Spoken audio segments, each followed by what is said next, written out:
السلام علیکم ورحمۃ اللہ وبرکاتہ۔ سائل کا سوال ہے کہ کیا ایسا شخص جس نے جرابوں پر مسح کیا ہو اس کے پیچھے نماز ہو جاتی ہے، یا جرابوں پر مسح کرنے سے وضو اور نماز ہو جاتی ہے یا نہیں؟ کتاب و سنت کی روشنی میں اس کی وضاحت فرما دیں۔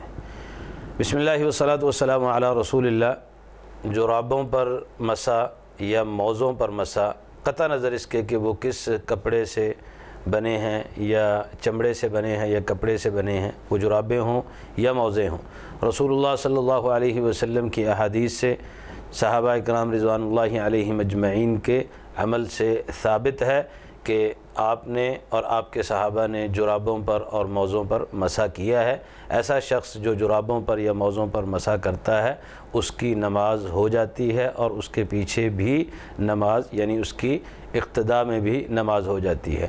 آپ صلی اللہ علیہ وسلم نے اس کے لیے قاعدہ مقرر کر دیا ہے کہ مقیم کے لیے جو اپنے گھر میں ہے یا اپنے علاقے میں ہے، وہ 24 گھنٹے یعنی ایک دن اور ایک رات 5 نمازیں جرابوں پر مسح کر سکتا ہے، بشرطے کہ اس نے جرابیں وضو کر کے طہارت کی حالت میں پہنی ہوں۔ اگر اس نے فجر کے وقت وضو کیا ہے اور جرابیں پہنی ہیں تو وہ اگلے دن فجر تک ان کو پہن سکتا ہے۔ فجر کی نماز کے وقت اسے اگلے دن اتارنا پڑے گا۔ 5 نمازیں اس کے ساتھ پڑھ سکتا ہے، 5 نمازوں کے لیے وہ اس پر وضو کر سکتا ہے، اس شرط پر کہ حدث اصغر ہو، حدث اکبر نہ ہو، یعنی اس پر غسل واجب نہ ہو۔ اگر غسل واجب ہو گیا تو ایسی صورت میں اسے جرابیں اتار کے غسل کر کے وضو کر کے دوبارہ پہننا ہوگی۔